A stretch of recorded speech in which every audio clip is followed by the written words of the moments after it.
Operating in the Courts of Heaven by Robert Henderson, Chapter 5. There are many different voices in a court. There is the voice of the judge, the voice of the attorneys, the voice of the witnesses, and the voice of bailiffs, the voice of recorders, and the voice of the jury, and others as well. There are also many different voices in the Courts of Heaven. Our job is to understand these voices and come into agreement with them. As we join with these voices and release our faith and agreement with them, God's kingdom will on earth is then free to be accomplished. Any lack of the kingdom being manifest is because of a legal issue.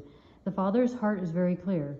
God is not withholding from us. If there is a lack in manifestation of kingdom purpose, it is because we have yet to grant the Father the legal right to fulfill his passion towards us. If we are praying according to the will of God and have prayed for extended time without results, something legal is standing in the way of the answer. Somewhere in the spirit realm, the demonic powers have found a legal right to resist the answer from coming to us.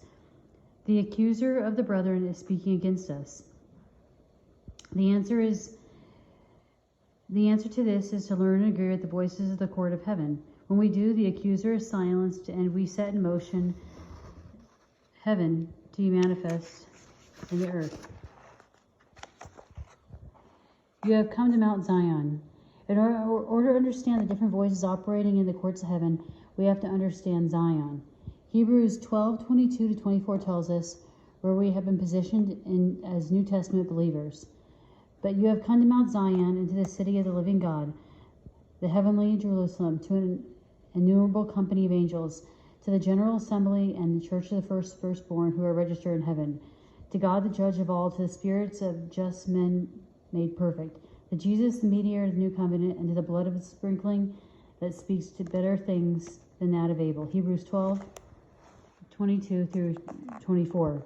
In the preceding verses, we are told that we haven't come to Mount Sinai, which is the place where the law was given. We have not come to the place of legalism and of death. In fact, places children of Israel were afraid to approach God and did not want to hear his voice. This place was necessary in that it was where the law was given.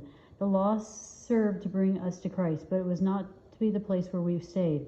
It was to be a part of the journey, but not the destination. The destination was to be Mount Zion. The earthly manifestation of Mount Zion was established by King David as a place where perpetual worship was offered. It is where David set up the Ark of the Covenant and the 24-hour worship every day. This is one of the first orders of business that David performed once he became king of all Israel. People think that Zion is therefore about worship. But Zion is not about worship, it's about the purpose of worship. King David commissioned worship to cultivate and host the presence of the Lord so that from the presence he could govern a nation. This is the purpose of worship. Out of worship is to flow in the governing authority of God through his church. When we worship, there is to be a rearranging of the heavenly or spiritual realm until heaven is allowed into earth. This is what Psalms 110:1-2 declares. The Lord said to my Lord, the cat's really being distracting right now. The Lord said to my Lord, sit at my right hand till I make your enemies your footstool. Then the Lord shall send the rod of your strength out of Zion, rule in the midst of your enemies. Psalm 110:1-2. Notice what is declared about Zion.